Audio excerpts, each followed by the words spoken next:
Selamat Paskah. 2 hari drama yang singkat ini memberikan suatu pemahaman yang baik untuk kita, Kristus yang menderita dan telah bangkit itu. Kebangkitan Tuhan Yesus seharusnya orang Kristen hidup dalam kemenangan. Kemenangan atas dosa, kemenangan atas dunia, kemenangan atas kuasa iblis. Bahkan memberikan kepada kita pengharapan bahwa kita hidup tidak sia-sia. Pelayanan kita dan jeripaya kita tidak pernah sia-sia. Segala kesulitan hidup kita tidak pernah putus asa karena Kristus sudah bangkit. Amin, saudara. Mari kita saling salam dengan satu yang lain dan kemudian mengatakan kepada saudara kita bahwa Kristus sudah bangkit. Mari kita bangkit berdiri bersalam-salaman satu dan lain.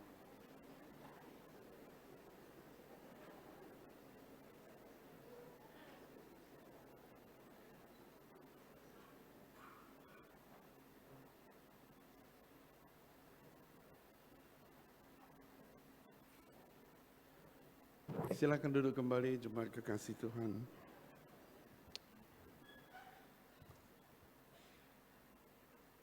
Berkaitan dengan kebangkitan Tuhan Yesus, hari ini saya akan ambil dari Lukas pasal yang ke-24, ayat 13 sampai 16, kemudian ayat 25 sampai 26, lalu nanti kita baca ayat 30 sampai 35.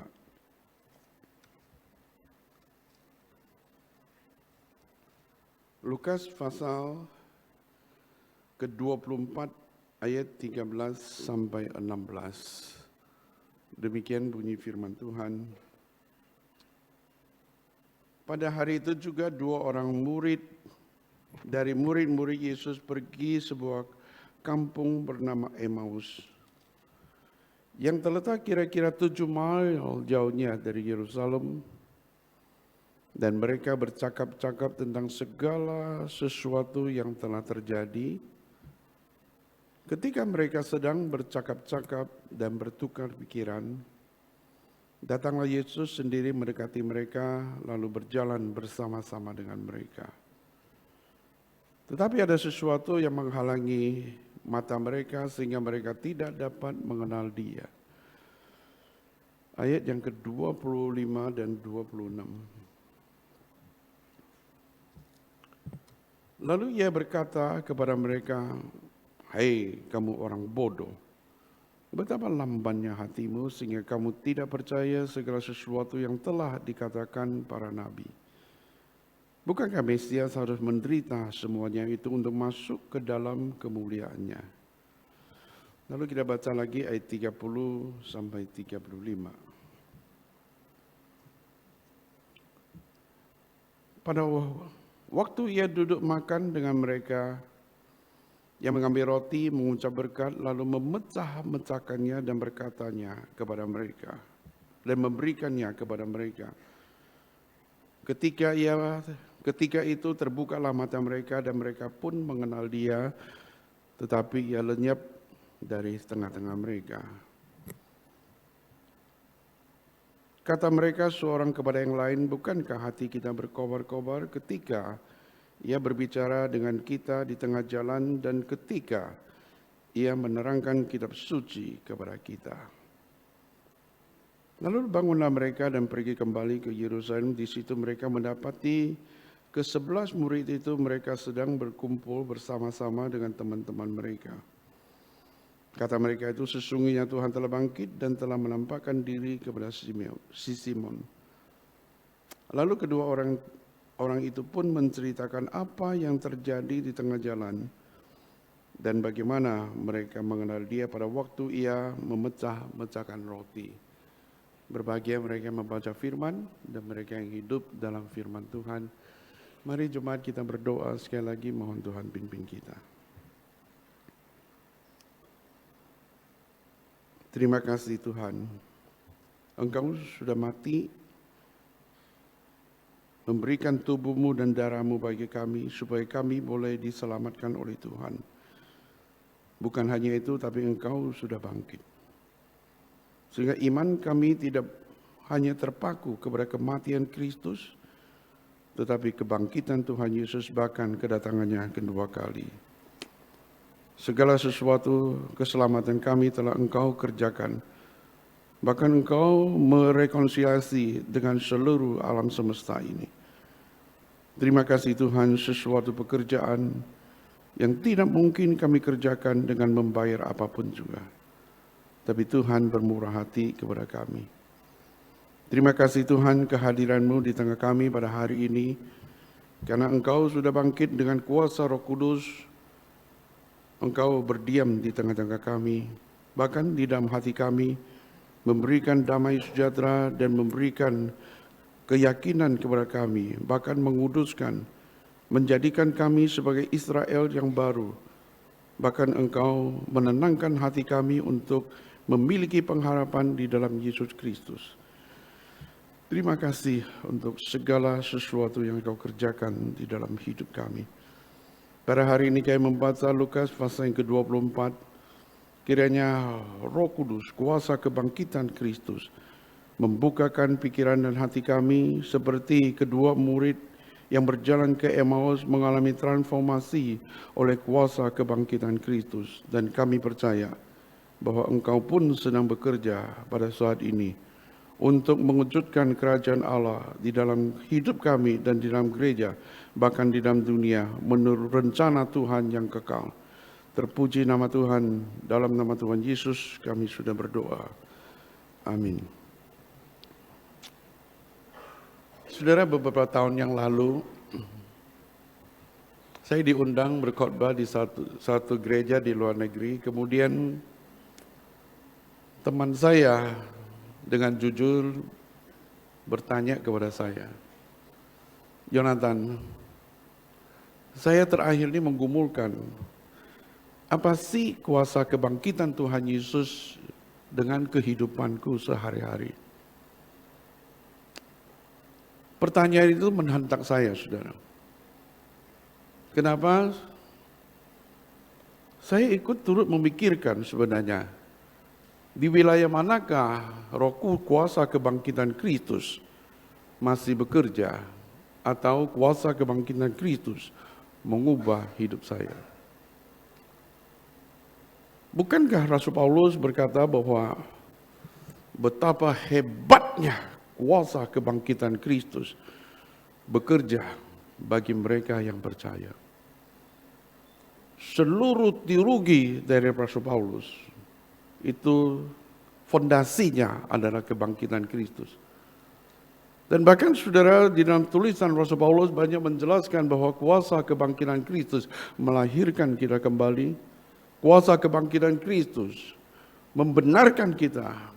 Kuasa kebangkitan Kristus menguduskan kita. Kuasa kebangkitan Kristus menempatkan kita sebagai Israel yang baru. Bahkan kuasa kebangkitan Kristus memperbaharui kosmos. Kuasa kebangkitan Kristus pun, saudara, memberikan landasan kita untuk percaya bahwa kita pun akan dibangkitkan sama seperti Kristus yang sudah bangkit.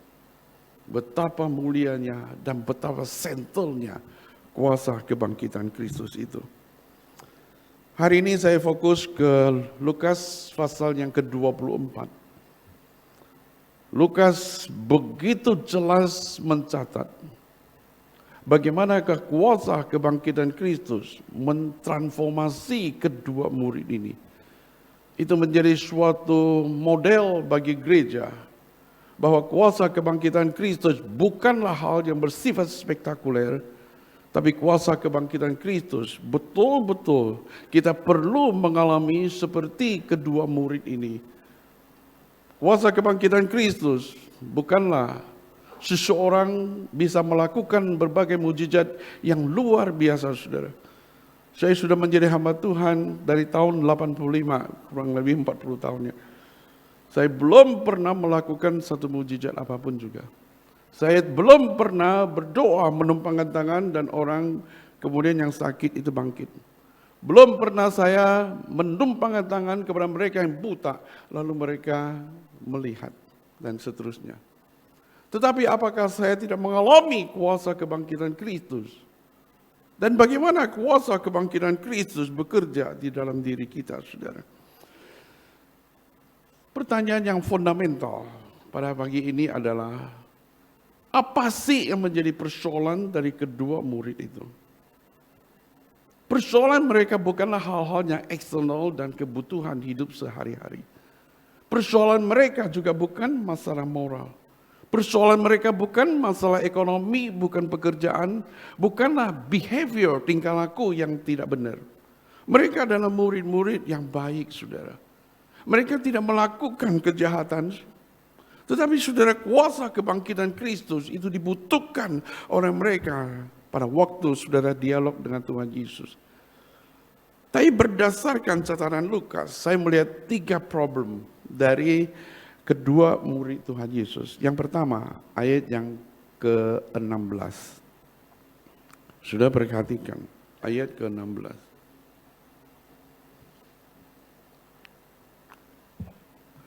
Tetapi ada sesuatu yang menghalangi mereka sehingga mereka tidak mengenal Dia. Kata mengenal itu di dalam bahasa Yunaninya ada ginoskomai. Ginosko itu bukan pengenalan secara faktual, bukan pengenalan secara intelektual, dan juga bukan pengenalan secara kognitif. Ginoskomai itu bukan berarti pengenalan tentang Tuhan Yesus, tetapi adalah mengalami Tuhan Yesus. Yaitu pengetahuan berdasarkan pengalaman. Bukan pengetahuan yang spektakuler, tapi pengetahuan itu bergabung dengan diri orang yang tahu. Jadi mereka tidak memiliki pengetahuan, tidak mengenal siapa Tuhan Yesus. Ada sesuatu yang menghalangi mata mereka. Kata mata itu ada 2 pengertian. Yang pengertian pertama itu mata fisik. Orang usia tertentu bisa mempunyai masalah mata fisik. Mungkin katarak, dia kurang jelas melihat sesuatu. Tapi setelah operasi katarak diambil dan dia melihat dengan jelas. Jadi secara fisik itu ada sesuatu yang menghalangi mata mereka sehingga tidak melihat seperti apa adanya. Tapi pengertian kedua, mata di sini secara metafor, yaitu mata spiritual atau mata rohani. Mata rohani di sini saudara berkaitan dengan pemahaman tentang spiritual truth itu, kebenaran yang sebenarnya diwahyukan atau diungkapkan oleh Tuhan, baru kita melihat sesuatu apa yang Tuhan mau kita kenal, saudara. Saudara, mata secara spiritual itu kita punya problem, saudara. Karena Rasul Paulus mengajarkan bahwa mata kita gelap, dibutakan oleh ilah zaman, dibutakan oleh dosa. Dan apa yang tidak pernah dilihat oleh manusia, bukan mata fisik di sini, tetapi mata spiritual itu disediakan oleh Allah. Artinya saudara, kita tidak pernah mengkondisikan pengenalan akan Tuhan, tetapi merupakan sesuatu iluminasi daripada Tuhan, supaya kita boleh mengenal Dia. Jadi pengenalan Tuhan adalah karunia Tuhan, saudara. Saudara, ada sesuatu yang menutupi mata mereka. Karena mereka tidak mampu, oleh sebab itu mereka tidak mampu melihat siapakah Kristus. Dan inilah yang perlu ditransformasi oleh Kristus. Nanti kita akan lihat selanjutnya. Yang kedua, ayat 25, saudara. Lalu ia berkata kepada mereka, "Hei kamu orang bodoh." Bodoh di sini bukan masalah kebodohan intelektual atau seseorang idiot atau seseorang yang tidak mampu berpikir secara lebih dalam. Tapi bodoh di sini adalah orang yang kurang memahami spiritual truth itu. Kurang mengerti tentang pewahyuan Tuhan kepada mereka. Itu mereka disebut bodoh, dia pengenalan itu hanya dangkal saja atau di permukaan saja, tidak sampai kepada kedalamannya. Saya memberikan beberapa contoh di sini. Yang pertama, saudara, kita berdasarkan dialog daripada kedua murid itu dengan Tuhan Yesus, sepertinya mau menjelaskan fakta yang sebenarnya, tetapi tidak punya tujuan, saudara. Perhatikan, mereka lack of knowledge tentang Kristus, ayat 19. Katanya kepada mereka, apakah yang terjadi? Jawab mereka, apa yang terjadi dengan Yesus orang Nazaret? Dia adalah seorang nabi yang berkuasa dalam pekerjaan dan perkataan di hadapan Allah, di depannya dan di depan seluruh bangsa Israel. Tetapi para imam kepala dan pemimpin kami telah menyerahkan dia untuk dihukum mati dan mereka menyalibkan dia. Padahal kami dahulu mengharapkan bahwa dialah yang datang untuk membebaskan bangsa Israel, tetapi sementara telah lewat 3 hari semuanya itu terjadi. Siapakah Kristus bagi mereka? Orang Nazaret. Orang Nazaret itu adalah salah satu orang di sekian banyak orang. Apakah salah, saudara, Yesus orang Nazaret? Tidak. Tetapi itu pengenalan Tuhan Yesus yang dangkal itu. Mereka disebut bodoh, tidak mengenal bahwa orang Nazaret inilah anak Allah. Orang Nazaret ini adalah Mesaya yang menderita terlebih dahulu sebelum dia masuk ke dalam kerajaan Allah. Perhatikan saudara, dia menjelaskan lagi, dia adalah seorang nabi. Apakah salah? Seorang nabi itu artinya bahwa dia adalah perantara antara Allah dengan manusia. Dia yang membawakan firman, ada berita Allah kepada manusia. Maka Nabi selain kali berkata, demikianlah firman Tuhan, bertobatlah kamu dan kembalilah kepada Allah dan sebagainya. Yaitu sebagai seorang perantara menyampaikan isi hati Tuhan. Apakah salah? Tuhan Yesus memang adalah seorang nabi. Apakah dia adalah salah satu di antara banyak nabi di bangsa Israel? Bukankah dia yang mengutus para nabi? Tetapi kedua murid ini hanya melihat Tuhan Yesus adalah nabi, saudara. Dia adalah nabi dan dia adalah anak Allah seharusnya. Mungkin mengenal Tuhan Yesus lebih dalam, lebih esensial lagi, saudara. Tetapi berhenti di situ. Lalu kemudian sudah perhatikan, dia menjelaskan lagi tentang seorang nabi yang melakukan pekerjaan yang luar biasa dan sebagainya. Tapi tidak melihat bahwa Tuhan Yesus adalah seorang nabi yang menggenapi seluruh rencana Allah di atas kayu salib dan kemudian dia akan bangkit kembali. Seorang nabi yang memang the only one, satu-satunya nabi itu. Tapi mereka tidak mampu melihat itu. Ayat 21 sudah perhatikan. Ayat 20. Imam-imam kepala dan pemimpin telah menyerahkan diri untuk dihukum dan mereka menyalibkan dia. Titik di situ. Apakah salah sudah mengenal secara fakta sejarah itu betul? Dia akan menyaksikan sendiri. Tetapi apakah dia hanya mati di atas kayu salib? Lalu titik, lalu koma, lalu titik. Bukankah dia harus melihat bahwa Tuhan Yesus jauh lebih daripada itu sebagai Mesaya yang menderita, yang memberikan dirinya untuk disalibkan, menggenapi segala korban di dalam perjanjian lama. Mereka tidak mampu melihat itu. Lalu ke-21, itu adalah mereka pahami dia adalah Mesaya secara politik. Pemimpin politik. Keturunan Daud.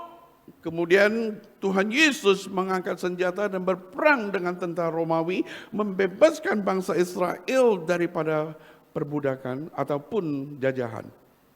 Mereka melihat Yesus itu hanya sebagai political figure. tapi tidak mampu melihat bahwa Tuhan Yesus adalah Raja dan segala Raja.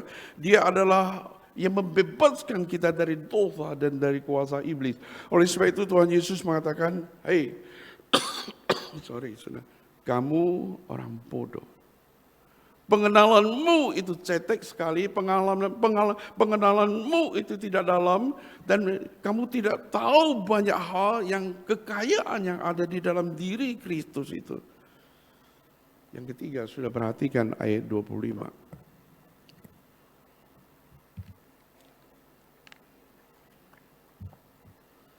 Betapa lamban hatimu. Betapa lamban hatimu, kata sehingga itu bukan intinya, tapi adalah konsekuensi. Betapa lamban hatimu, yaitu hati yang slow percaya apa yang dikatakan para nabi mengenai Kristus. Tidak berarti bahwa mereka tidak percaya, tetapi ragu-ragu. Mereka belum menerima sepenuhnya. Mereka belum sepenuhnya mengerti tentang kitab suci secara mendalam. Oleh sebab itu saudara, dari 3 hal ini kita simpulkan bahwa persoalan mereka bukan masalah etik. Persoalan masalah bukan masalah ekonomi. Persoalan masalah bukan masalah sosial. Persoalan masalah itu bersifat internal, yaitu pikiran yang gelap, hati yang tidak percaya, hati yang slow, pengenalan yang dangkal. Beberapa hal ini menjadi fundamental daripada kedua murid ini. Kemudian bagaimana kuasa kebangkitan Kristus bekerja mentransformasi kedua murid itu. Kita lihat saudara tentang prosesnya. Bagaimana Kristus bekerja, dan itu menjadi suatu prinsipal. Sepanjang gereja mengerti tentang bagaimana saudara dan apa artinya saudara kuasa kebangkitan Kristus mengubah hidup seseorang. Yang pertama saudara, yaitu objektif firman, ayat ke-27. Lalu ia menjelaskan kepada mereka apa yang tertulis tentang dia dalam seluruh kitab suci, mulai dari kitab Musa dan segala kitab nabi-nabi. Perjalanan Yerusalem ke Emmaus kurang lebih 7 mile. 7 mile kalau jalan cepat mungkin bisa 3 jam. Kalau 1 jam 3 kilo. Suatu waktu yang panjang untuk dialog. Kalau mereka hanya menceritakan tentang fakta kematian Kristus, mungkin hanya beberapa menit aja. Tapi sudah Tuhan Yesus menggunakan 2 jam lebih untuk meyakinkan mereka. Mereka tidak percaya segala sesuatu yang kita katakan kita para nabi. Tuhan Yesus justru menggunakan kita para nabi sebagai dasar untuk memberikan pengertian kepada mereka. Jadi sudah ini adalah objektif firman, yaitu firman yang di luar diri daripada murid. Tuhan Yesus menggunakan firman yang sama untuk menjelaskan mereka kepada mereka, bukan untuk mengingatkan, tetapi untuk menghidupkan iman mereka. Dan untuk memberikan suatu pengertian yang berbeda dari apa yang mereka mengerti tentang siapa Tuhan Yesus. Ini adalah saudara prinsip objektif firman. Bisa dibaca, bisa diketahui, bisa didiskusikan, kemudian bisa dialog satu dengan yang lain. Lalu saudara, kita perhatikan apa yang terjadi pada waktu Tuhan Yesus menjelaskan kitab suci. Ayat yang 32. Ayat 32. Kata mereka seorang kepada yang lain, bukankah hati kita berkobar-kobar ketika ia berbicara dengan kita di tengah jalan, ketika ia menjelaskan kitab suci kepada kita? Perhatikan di sini, saudara. Pada waktu Tuhan Yesus menjelaskan kitab suci, mereka memberikan kesaksian apa yang terjadi di dalam hati mereka. Jadi firman, objektif firman, kemudian firman itu berada di dalam hati mereka dan firman itu membakar hati mereka. Dengan kata lain bahwa firman yang dijelaskan oleh Tuhan Yesus sekarang transform atau berdiam di dalam hati mereka. Dan firman yang dijelaskan bukan hanya tahu secara kognitif, tetapi firman itu menjadi bagian di dalam hidup mereka. Mengapa bahwa firman yang eksternal bisa menjadi firman yang internal? Mengapa objektif firman itu menjadi milik daripada kedua murid itu? Disinilah saudara rahasia karya kuasa kebangkitan Kristus. Kristus menjelaskan firman di kitab suci, dan kitab suci bersaksi tentang dia. Dan Kristus bersaksi tentang dia, dan Roh Kudus hadir bekerja, menghidupkan kesaksian firman. Dan Roh Kudus bersama dengan Kristus, tidak bisa dipisahkan kedua oknum itu. Sekarang berdiam di dalam hati mereka, sehingga mereka memiliki kelimpahan firman. Oleh sebab itu persoalan pertama itu diselesaikan, yaitu mereka tidak ada sesuatu yang menghalangi mereka, sekarang mereka menjadi terbuka. Ayat yang ke-31. Ketika itu terbukalah mata mereka dan mereka pun mengenal dia. Mata yang terbuka dan lalu kemudian mereka ginosko. Ginosko itu adalah Kristus mengenal aku dan aku mengenal Kristus. Kalau mengenal tentang Kristus, aku mengaku mengenal Kristus, tapi Kristus bisa mengatakan aku tidak mengenal engkau. Ngaku-ngaku sendiri. Tapi di sini saudara, yaitu sekarang aku menjadi milik Kristus dan Kristus menjadi milikku. Kristus adalah sahabatku dan Kristus adalah gembala dan saya adalah domba. Seperti Mazmur pasal ke-23, Tuhan adalah gembalaku. Ayat itu kalau dihilangkan, Mazmur 23 di bawahnya nggak berguna sudah. Tuhan adalah gembalaku.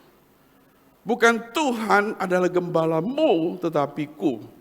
Tuhan dengan aku bersahabat dan Tuhan berdiam di dalamku dan aku diam di dalam Tuhan. Aku mengenal Tuhan karena aku punya personal relationship dengan Tuhan. Oleh sebab itu hidup seseorang yang mengenal Tuhan pasti diubah Tuhan, pasti dituntun oleh Tuhan. Seperti Mazmur pasal 23. Dia menuntun aku ke air yang tenang pada waktu aku berjalan di dalam lembah kekelaman. Dia pun memegang aku, menyertai aku, saudara. Jadi saudara, firman Tuhan berkenan diam di dalam hati. Yeremia pernah berpikir, saudara, dia tidak mau menjadi hamba Tuhan. Tidak ada orang yang mau mendengar. Khotbahnya sepertinya tidak ada hasil. Keluarganya pun melawan dia.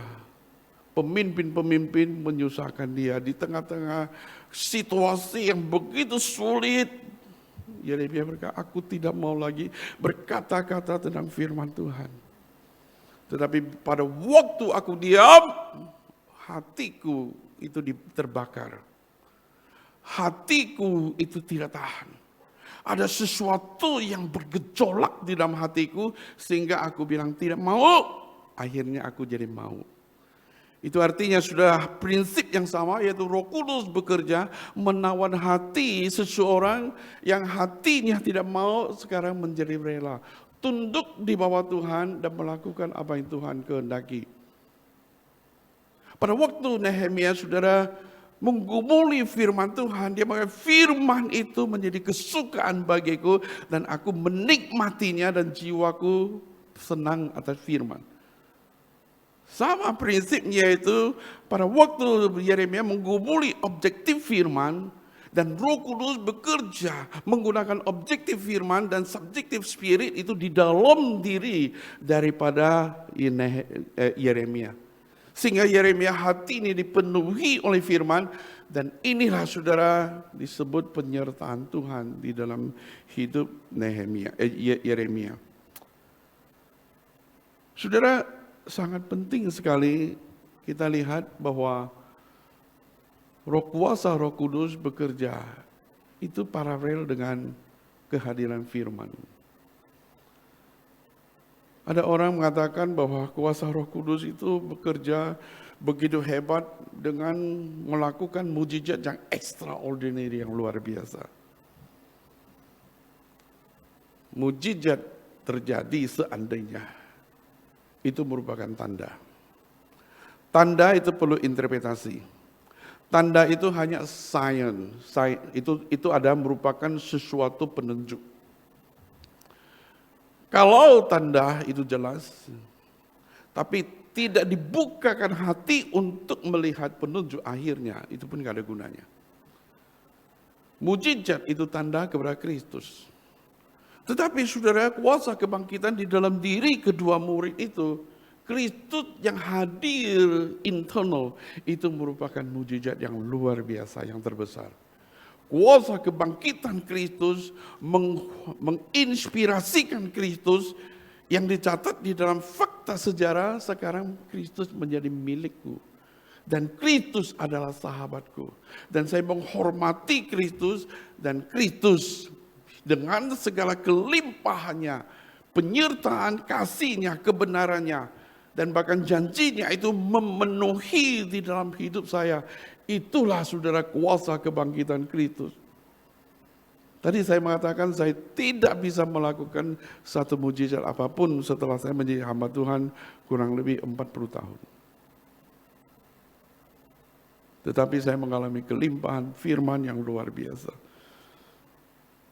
Nanti saya akan ceritakan saudara. Tapi sekarang saya akan masuk ke dalam bagaimana sekarang firman yang sudah ke dalam dua murid itu menyelesaikan problem dari kedua murid itu. Problem yang pertama, mereka itu ada sesuatu yang menghalangi mereka. Itu merupakan pengertian terhadap firman. Pengertian bukan berdasarkan kecerdasan, memang kecerdasan itu penting sekali. Orang Kristen mesti cerdas seharusnya. Belajar banyak karena kita yakin bahwa Roh Kudus hadir di dalam diri kita, mendorong dan memberikan pengertian, ada desire untuk understanding, saudara. Itu penting sekali, saudara.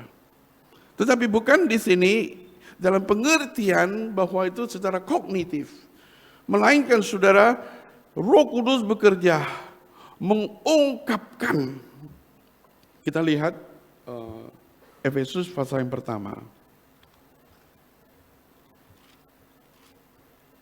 Efesus pasal yang pertama, ayat yang ke-15. Ayat 17, sorry.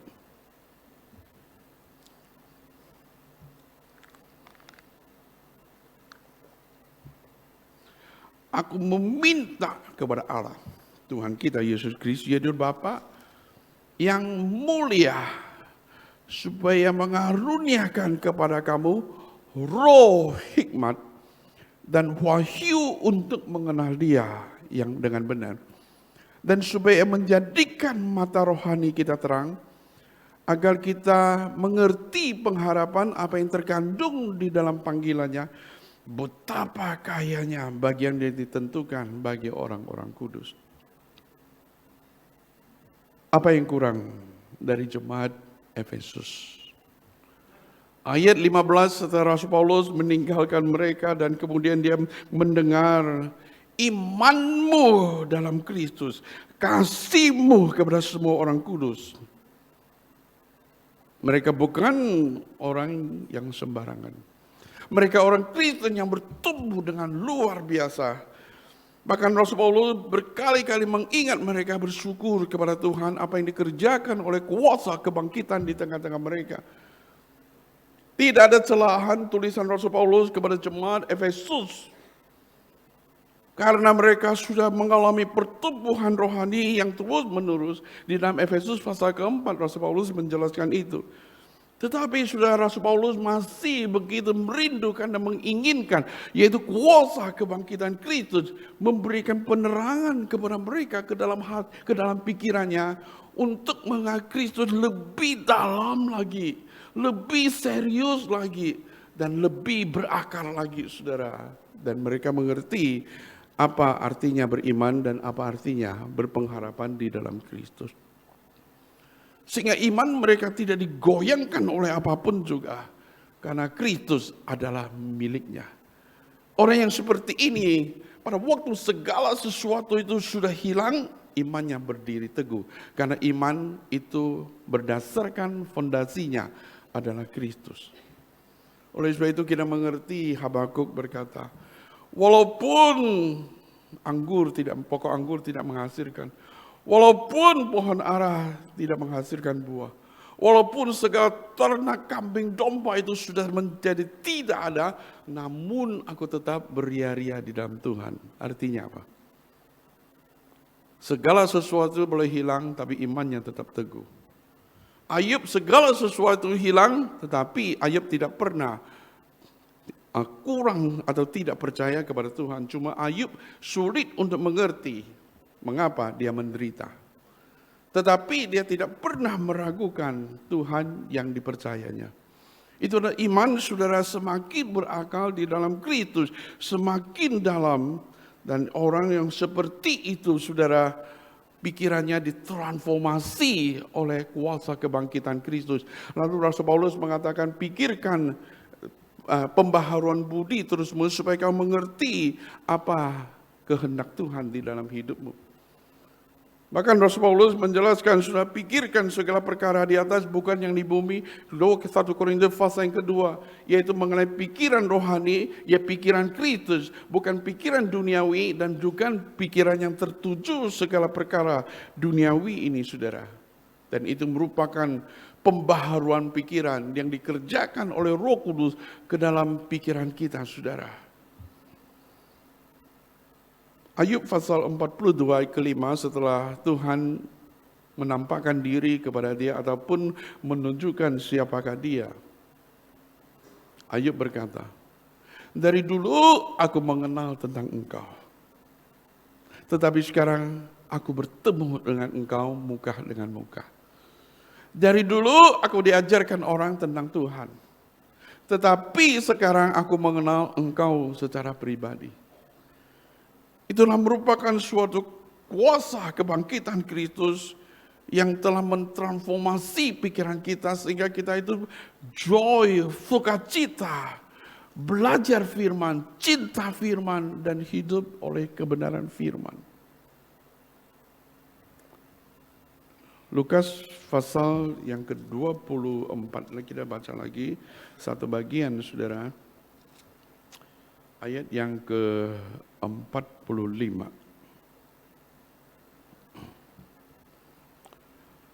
Lalu ia membuka pikiran mereka sehingga mereka mengerti kitab suci.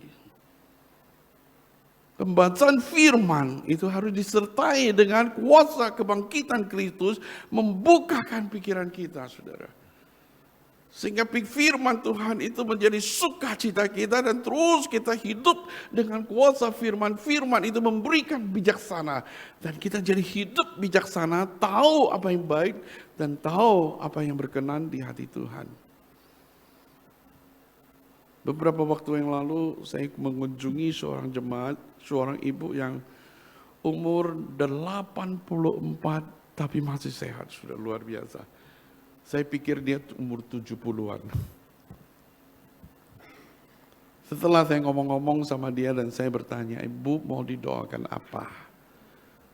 Asumsi saya, doakan kaki saya sakit. Asumsi saya, doakan ini, udah. Biasanya gitu jemaat itu. Tapi dia ngomong apa, saudara? Saya kaget. Doakan saya semakin mengenal Tuhan, itu cukup. Kaget saya belum pernah ketemu ibu yang seperti itu. Doakan saya semakin mengenal Tuhan. Minggu dia mendengar khotbah 2 kali, pagi dan malam.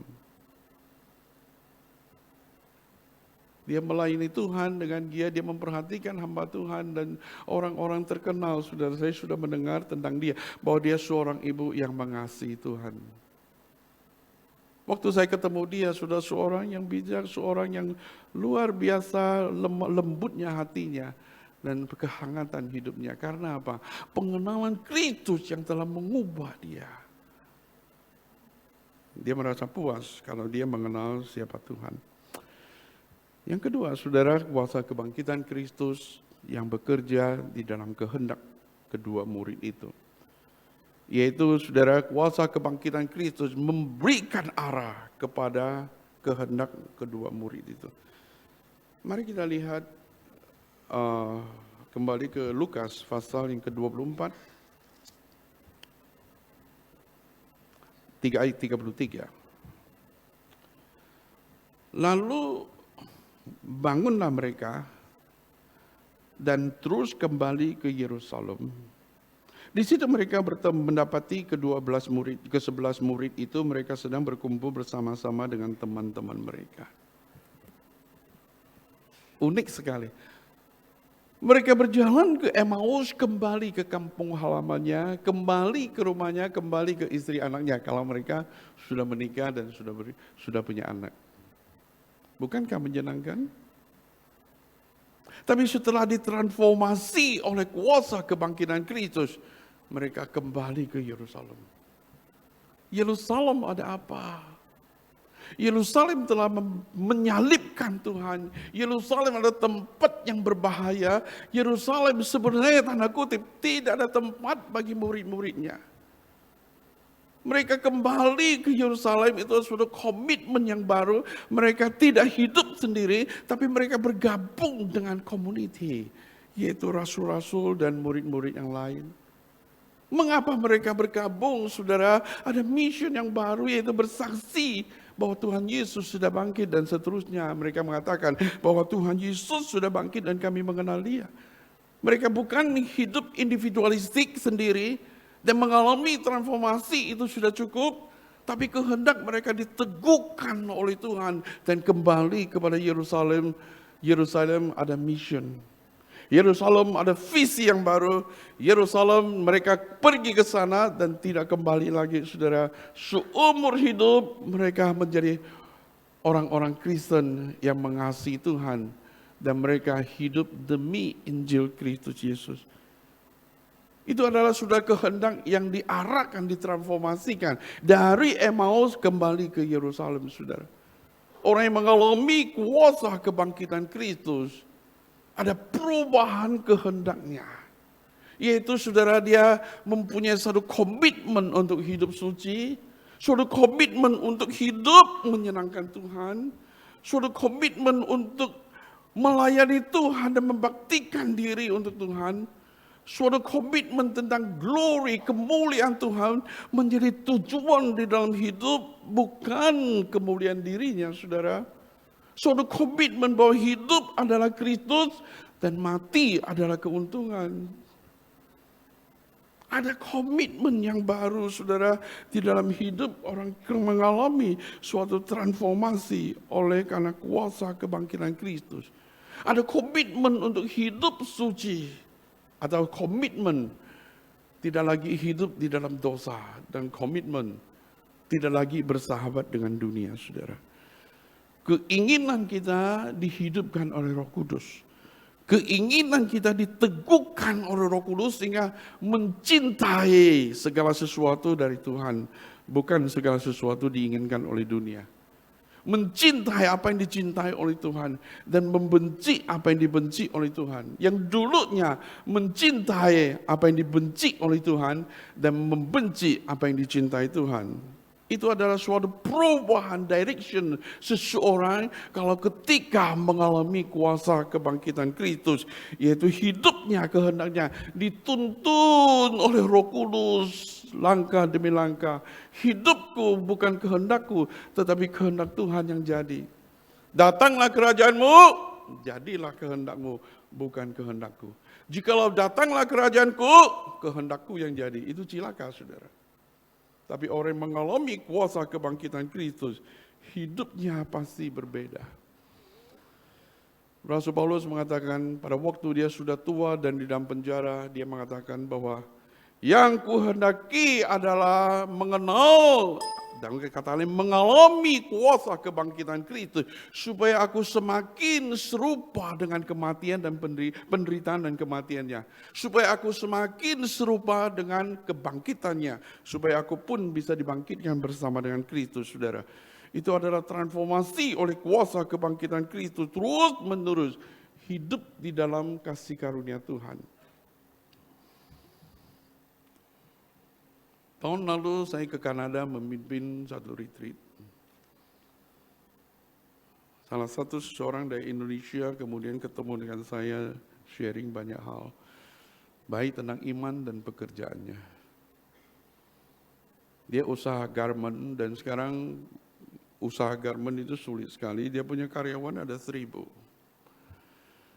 Kesulitan berbagai hal, dari finansial, dari bank, dari distribusi, dari pemasukan, dari berbagai hal, saudara. Pusing dia bilang. Saya tidak mau apa-apa, dan saya perusahaan bangkrut pun nggak apa-apa. Tapi yang saya mau adalah hidupku ini. Jangan karena saya utang banyak kemudian Tuhan dipermalukan. Tapi bagaimana solusi aku nggak tahu.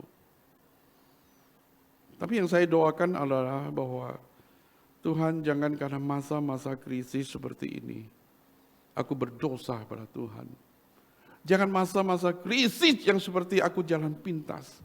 Pada masa-masa krisis Tuhan tolong saya supaya orang bisa melihat bahwa Tuhan Yesus masih hidup di dalam diri saya dan Kristus dimuliakan. Banyak teman saya mengusulkan jalan-jalan yang tidak benar, saya tahu. Tapi saya tidak berani. Waktu saya di Jakarta ketemu dia bilang, Tuhan sudah buka pintu kecil untuk saya. Saya terus mendoakan dia. Ada kehendak yang diubahkan Tuhan. Waktu saya dipanggil oleh Tuhan, saudara, yang satu pokok doa saya kepada Tuhan adalah, Tuhan, Engkau memanggil saya jadi hamba-Mu. Saya mau Tuhan, seumur hidup saya diberikan kesucian oleh Tuhan. Saya punya tujuan yang jelas, yaitu memuliakan Tuhan sampai akhir hidup saya. Saya sudah berjalan mungkin 34 ataupun sudah dekat, saya tidak tahu waktunya. Tapi Tuhan tolong saya, kehendakku diubah Tuhan. Saudara, kemudian yang ketiga yaitu kamu tidak percaya segala sesuatu ini karena kitab suci. Yang tidak percaya menjadi percaya. Itu kuasa Roh Kudus yang bekerja itu. Kuasa Roh Kudus meyakinkan hati kita. Bagaimana kita bisa menerima keyakinan itu? Karena ada kelembutan hati. Roh Kudus memberikan hati yang lembut. Hati yang keras berasal dari manusiawi. Tapi hati yang lembut adalah karunia Tuhan. Sehingga kita gampang menerima firman Tuhan, gampang diajar dan gampang belajar dan gampang dibentuk oleh Tuhan. Roh Kudus memberikan hati yang seperti itu. Setelah saya percaya kepada Tuhan, saya membaca kitab suci terus menerus. Tapi pada waktu saya membaca tentang kebangkitan Tuhan Yesus, saya tutup kitab suci. Kenapa, saudara? Saya nggak percaya. Saya nggak percaya. Walaupun saya sudah diselamatkan Tuhan, tapi soal kebangkitan Tuhan Yesus saya tidak percaya. Sulit bagi saya untuk percaya. Tapi suatu saat saya membaca 1 Korintus pasal 15, Rasul Paulus menjelaskan bahwa benih yang jatuh ke tanah harus mati terlebih dahulu, kemudian baru hidup. Begitu simpel. Kenapa hal seperti itu saya bisa terima, dan saya tidak terima bahwa Tuhan Yesus membangkitkan, Roh Kudus membangkitkan orang mati. Bukankah Tuhan yang memberikan pertumbuhan benih itu melalui kematian? Mengapa saya sulit bahwa Tuhan bisa membangkitkan orang mati? Lalu sudah pikiran saya ingat Tuhan menciptakan manusia dari debu tanah yang tidak ada kehidupan. Tuhan menghembuskan nafas debu tanah menjadi makhluk hidup. Saya percaya kitab Kejadian, tapi saya tidak percaya kebangkitan Tuhan Yesus. Tuhan tolong saya. Dan hati saya penuh sukacita, saudara. Sekarang saya percaya 100% Kristus yang sudah bangkit. Bukan karena bisa dibuktikan dengan rasio, bukan karena bukan karena kebangkitan Tuhan Yesus masuk akal, tetapi melalui kebangkitan saya bisa melihat segala sesuatu. Bukan karena saya melihat segala sesuatu baru saya percaya kebangkitan Tuhan Yesus, melainkan kebangkitan Tuhan Yesus menjadi jendela bagi saya untuk melihat keindahan iman Kristen di dalam Yesus Kristus, saudara. Mujizat yang terbesar yaitu Roh Kudus berdiam di dalam hati kita, menyadarkan dosa kita, menerangi pikiran kita. Roh Kudus menguatkan kehendak kita untuk hidup suci. Roh Kudus meyakinkan kita iman kepada Kristus. Bukan extraordinary miracle itu. Itu merupakan hal yang bersifat luar. Sedangkan Roh Kudus bekerja di dalam hati kita, memimpin kita kepada Kristus. Supaya kita worship kepada Kristus sepenuhnya. Mengasihi Tuhan dan hidup bersahabat dengan Tuhan. Mari kita berdoa, saudara.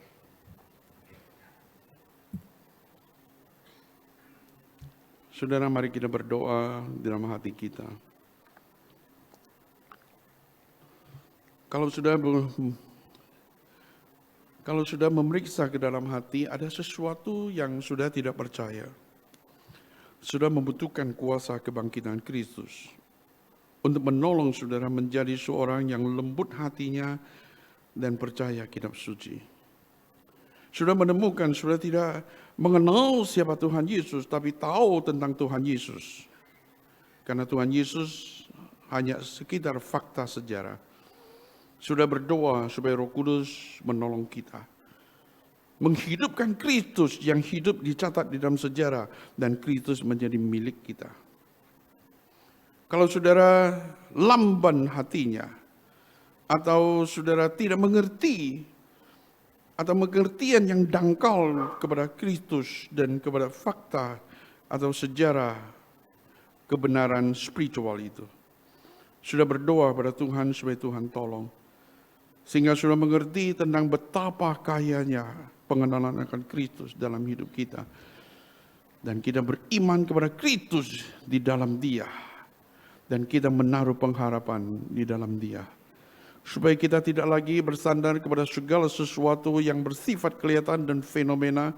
Segala sesuatu akan sirna, tetapi kepada Kristus yang tidak lagi diombang-ambing. Kita tidak lagi diombang-ambing oleh angin pengajaran, melainkan hanya di dalam Kristus yang hidup.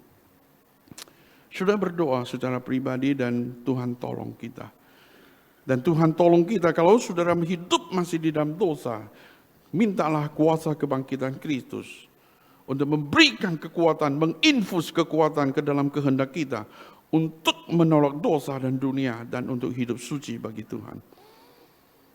Kita tidak boleh hidup hanya memenuhi kepuasan diri kita, tetapi mencari kepuasan dan kemuliaan Kristus dalam diri kita. Kita saudara tenangkan hati dan berdoa, meresponi firman dan berbicara kepada Kristus Yesus yang saya yakin dia berada di tengah-tengah kita. Seperti dia menjelaskan firman kepada muridnya dan hamba Kristus menjelaskan firman. Roh Kudus bekerja, Kristus yang sama hadir di tengah kita. Mohon Tuhan pimpin kita. Mari kita tenangkan hati di hadapan Tuhan.